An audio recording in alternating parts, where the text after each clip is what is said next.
अस्सलाम वालेकुम दोस्तों।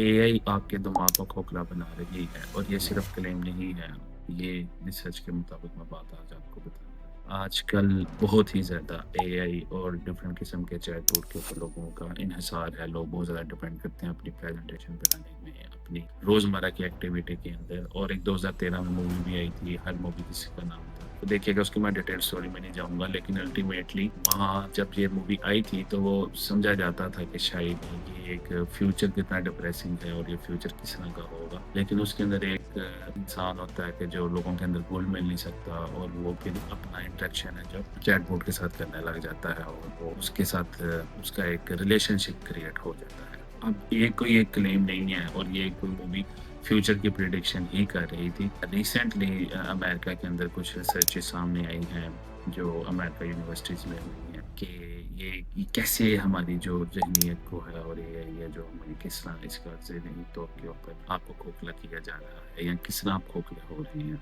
आपको एक मैं एग्ज़ाम्पल देता हूँ कि अगर आप आज से 15 साल पीछे जाएँ या 10 साल पीछे जाएँ, तो आप ज़रा रिकॉल करें कि आपको कितने नंबर याद होते थे।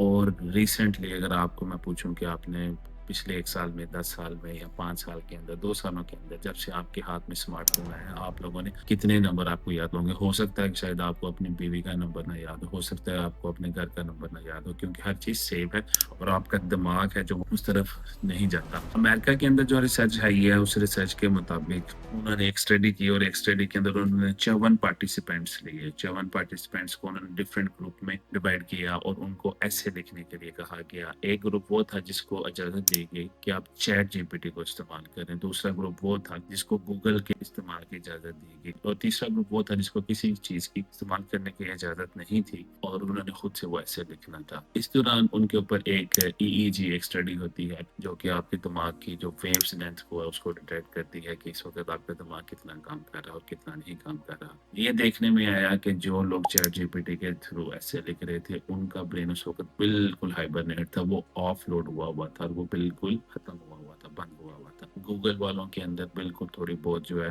आ रही थी, लेकिन ऑन द अदर हैंड जो लोग खुद से ऐसे लिख रहे थे, उनके ब्रेन के अंदर एक्टिविटी सामने नज़र आ रही थी। कुछ अनासर और कुछ चीज़ों को देखते हुए ये कहा जाता है, इन स्टडीज़ को देखते हुए, कि जो लोग अपनी लाइफ़ को टोटली शिफ्ट कर देते हैं एआई के ऊपर या ऐसे ही ऐप्स के ऊपर जिसकी मदद लेते हुए अपने रोज़मर्रा के काम करते हैं, उनका दिमाग with the passage of time offload होता जाता है। क्रिटिकल थिंकिंग और इंडिपेंडेंट उनके अंदर डिसीजन लेने की पावर खत्म होती जाती है। आपने देखा होगा कि रिसेंटली लोग कुछ भी काम करने से पहले एआई से मशवरा लेते हैं और उसके मुताबिक चलते हैं, लेकिन ज़रूरी नहीं है कि एआई हर दफ़ा आपको मशवरा बिल्कुल ही सही दे। ये डिफरेंट हो सकता है, ये बिल्कुल एक चैलेंजिंग सिचुएशन है जो हम जिससे गुज़र रहे हैं। एआई को इंट्रोड्यूस हुए इतना ज़्यादा अरसा नहीं हुआ, ये कुछ ही सालों के अंदर ये बल्कि रिसेंटली है जो चीज़ें एआई की वजह से सामने आ रही हैं। इसके अंदर लॉन्ग टर्म स्टडीज़ नहीं है, जिसके अंदर हम आपको ये बता सकें कि इसका लॉन्ग टर्म इम्पैक्ट हमारे पे क्या होगा, लेकिन जो शॉर्ट टर्म इम्पैक्ट है, वो ये मैंने आपको जो एक्सप्लेन किया है।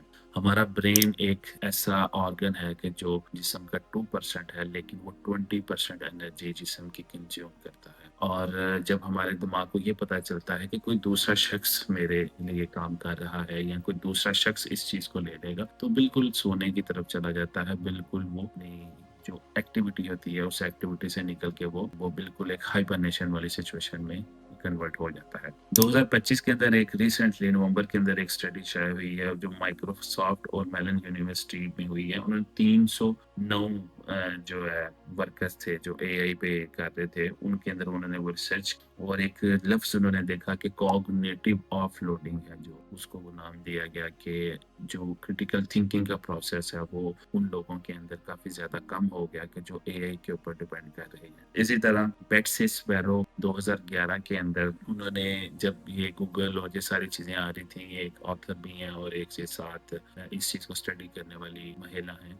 इन्होंने देखा कि गूगल अफ़ेक्ट का नाम दिया गया और उन्होंने स्टडी किया कि आप देखें रिसेंटली कि जो भी लोग बात करते हैं और वो देखते हैं कि जी ये सर्च करनी है, वो कहते हैं गूगल कर लो और वो गूगल के ज़रिए ही हमारी चीज़ों नशो-नुमा होती रही और हमारे दिमाग के अंदर वो आती है। 2000 के अंदर जब गूगल नहीं था, चैट जीपीटी नहीं था, इस तरह का कोई ऐप्स नहीं थी और गूगल मैप्स नहीं थे उस वक़्त, तो लंदन के अंदर एक स्टडी हुई जिसके अंदर देखा गया कि जो लंदन के अंदर टैक्सी ड्राइवर हैं और उनको काफ़ी हज़ारों किलोमीटर सड़कें याद रखनी पड़ती थी लंदन के अंदर।